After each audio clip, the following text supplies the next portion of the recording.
Hey, what's up everybody, and welcome back to News Dose. I hope everybody had a great weekend.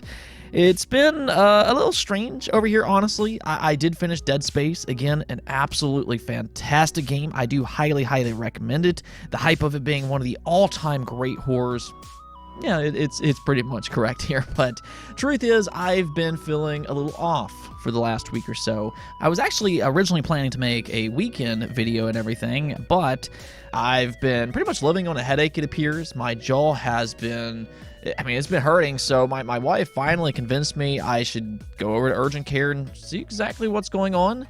So I did, and, well, I guess I actually have strep throat. I was shocked because my throat is actually not that sore, thankfully. My voice is still intact, but nonetheless, I am on antibiotics now, and, well, here I am. The show must continue on. Like I said, though, it's been a weird weekend, but I do feel a little bit better now, and hopefully I'll be able to get back to those weekend videos here soon enough. I'm sorry that I haven't gotten one of those out in the last few weeks, but anyways, we do actually have a lot to talk about today. Microsoft did previously send Sony a subpoena over the Activision Blizzard acquisition, and now we know what they want Sony to provide, and let me tell you, this might not exactly be a good look for Sony, depending on if all this actually makes it to court.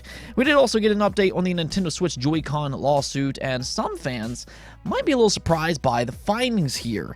Might not be what we were necessarily hoping was going to happen, but anyways, we do have a lot to get into today, so without a further ado, let's just go and jump right into it, starting off with Hogwarts Legacy. It's been pretty evident for a while that this game will have a monstrous launch. It's been topping the charts on Steam, it's been topping the charts on Xbox and PlayStation for quite a while already. So my line of thinking has been, it's clear that there's a genuine excitement for this game. And if it does review well, this will absolutely be one of the biggest games to release this year, easily. Well, about that, reviews are indeed rolling out now, and as of this recording, it currently has an 86 overall score on Metacritic. I know some people were concerned that the reviews would come out and maybe misrepresent its quality because of, well, you all probably know by this point, it is what it is, I guess. If you all want a separate video about that, maybe we'll see. But despite all of that, it is doing very well for itself, which is good to see for all those people who are genuinely looking forward to playing this game. I know I personally love the Harry Potter franchise myself, and if there's any licensed IP that has me excited, it is this one. And with that, it truly appears that this is the Harry Potter game fans have dreamt about since they were kids. From looking at some of the reviews, it seems to have got that immersion down that makes you feel as if you're a wizard within Hogwarts. It's got that magical feeling that the school brings with the moving staircases, the students partaking in classes, and the many secrets that it brings. It seems like they absolutely knocked it out of the park in bringing the world of Harry Potter to life. So for you fans out there, be happy because it looks like Hogwarts Legacy was everything that we were hoping for, and possibly even more. Moving on, speaking of beloved franchises, we got a pretty major leak for Dragon Age Dreadwolf over the weekend. Yeah, we're still kind of waiting for a more official gameplay reveal of this game, but early alpha gameplay footage just found its way online. Now, per usual, I'm not going to include that footage on my channel for fairly obvious reasons. We do have rules on YouTube that we cannot break, but it is out there if you want to go check it out yourself. Just know that this appears to be from an old build during a playtest, and it doesn't necessarily represent the final product. Even then, though, the reception for this leak has been a little divisive.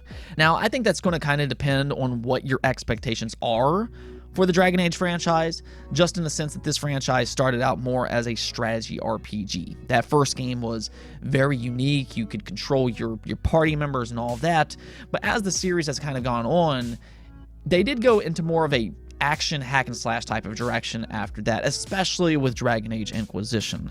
So depending on if you like that more action-oriented direction, might kind of gauge how you feel about this specifically here. It does appear that Dragon Age Dreadwolf is going full in on the hack and slash elements, and right now it's even being said that it was influenced by God of War 2018. So yeah, again, you might like that idea or you might not. It just kind of depends on each individual.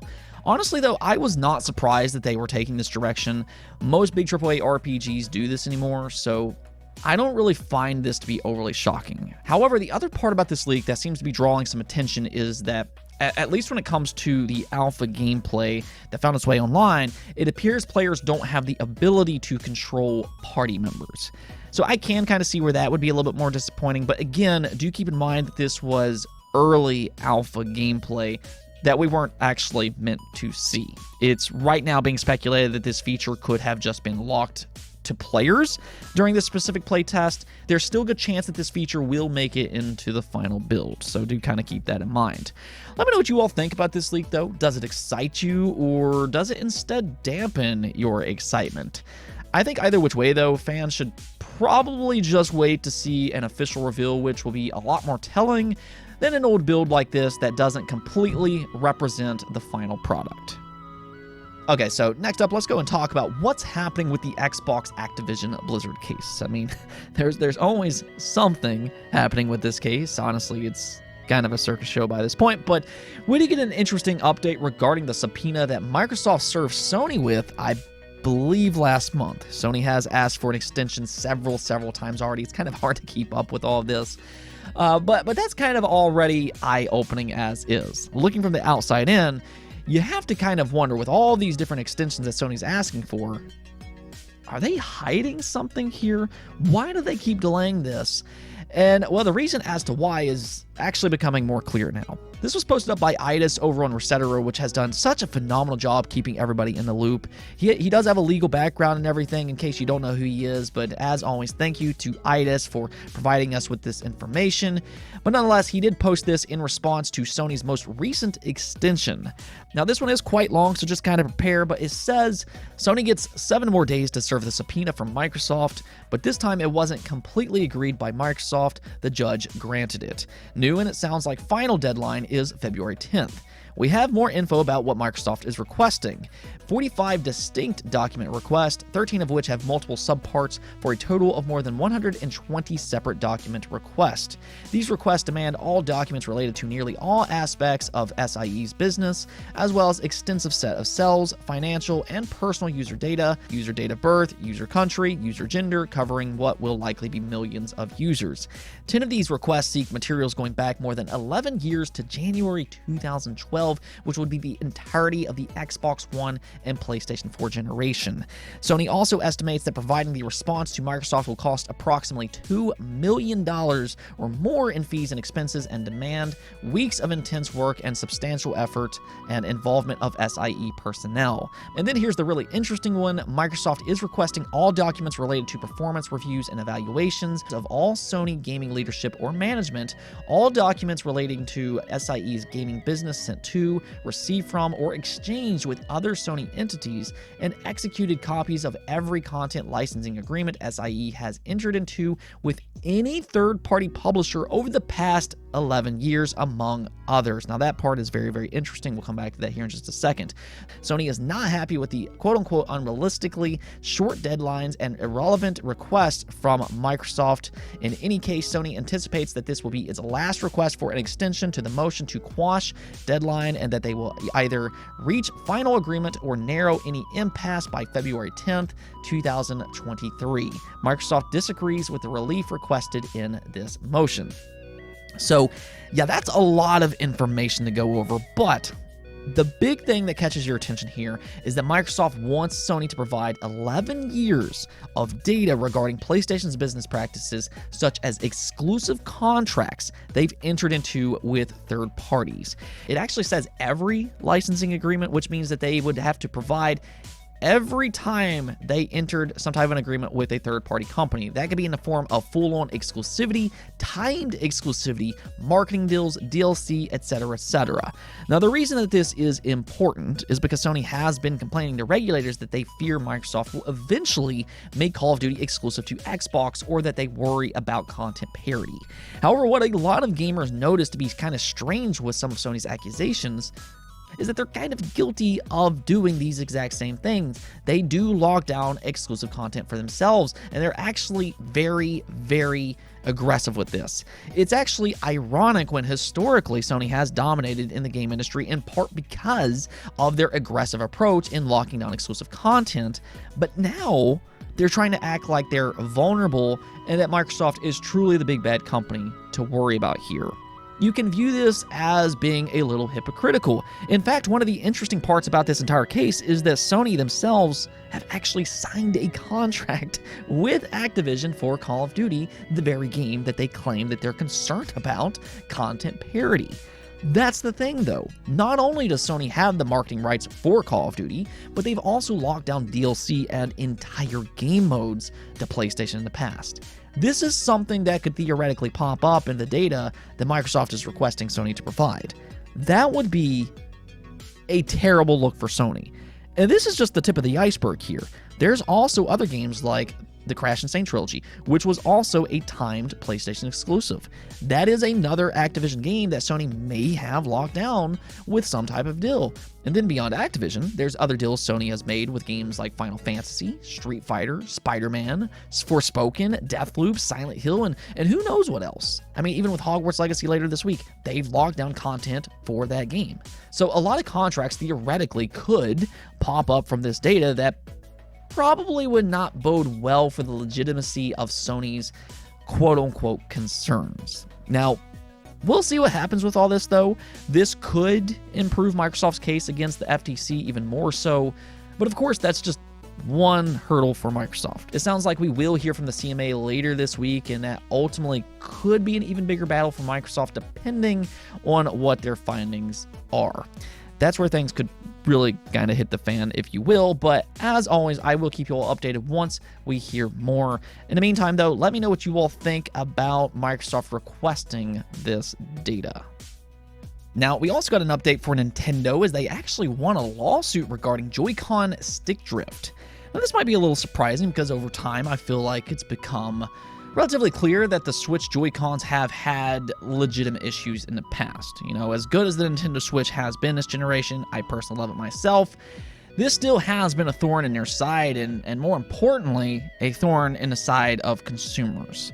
Reportedly, a lot of consumers have had issues with stick drift, including actually myself. I did have to send my original day one Joy-Cons to repair a few years back. Now, I, however, haven't had any issues with any of the newer models. I feel like they have improved things over time, but especially early on, there seemed to have been a very real issue. So you might wonder how Nintendo could win a case like this, and well, that's simply because a judge overseeing this case in the United States dismissed the lawsuit, saying that the case cannot proceed because the owners agreed to Nintendo's end-user license agreement, aka the EULA, that disallows lawsuits.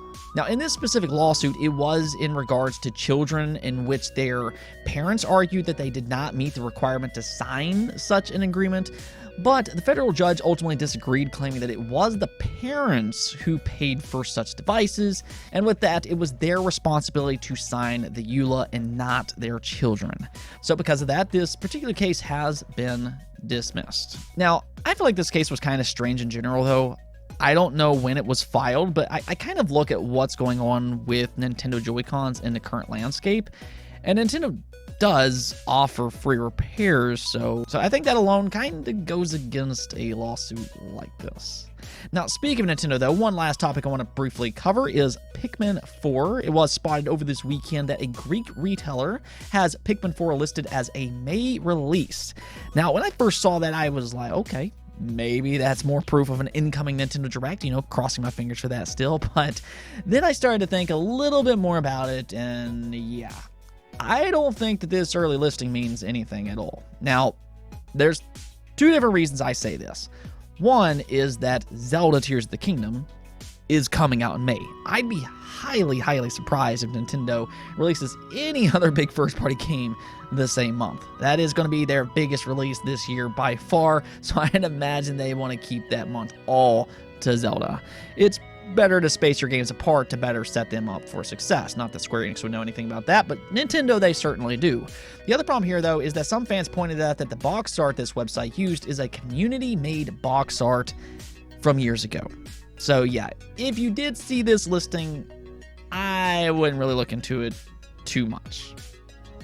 Let's go take a look at the poll of the day, though, and you know what? Since we're talking about Nintendo, we might as well talk about them a little bit more, because I asked you all, do you think there will be a Nintendo Direct this week? There has been a lot of rumors, a lot of speculation pointing towards this week. So I wanted to see your all's thoughts on this. And as you can see here, most of you all seem pretty skeptical, with 64% of you saying no, while 23% of you said yes.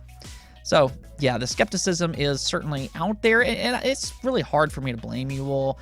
I think with any type of rumor, with any type of leak, it's always a good thing to remain cautious until confirmed, because that way, you know, even if it doesn't happen, you're not let down by it. And if it does happen, fantastic, you're super excited, right? So I do think that it's great to remain cautious. At the same time, though, I do absolutely believe there is an incoming direct sometime here soon. I mean, just with Zelda Tears of the Kingdom around the corner, there has to be a direct at some point. I mean, they have to show it eventually. And then on top of that, you have all this Advance Wars type of stuff happening here recently. So I do think that an incoming direct makes a lot of sense, and why not for this week? I mean, I'm not saying that it's going to happen this week, but I mean, it does seem like there's a lot of leaks pointing to that. So I mean, at the very least, yeah, I'm just going to go and cross my fingers that we get that announcement maybe even as early as tomorrow, and then maybe we have a direct either on the 9th or the 10th, as is currently being rumored. Looking through the comments, though, I did see Panama Hank say, if there is, the only thing I care about is Silk Song. And I mean, it's not the only thing I care about, but I am with you all. Please, let's get a Silk Song announcement here. That would be amazing. Let's go. Anyways, that's it for this episode. But if you like the video, don't forget to bell notification and subscribe button for more content just like this. Also, if you'd like to support the channel through Patreon, thank you for making this content possible. Peace out.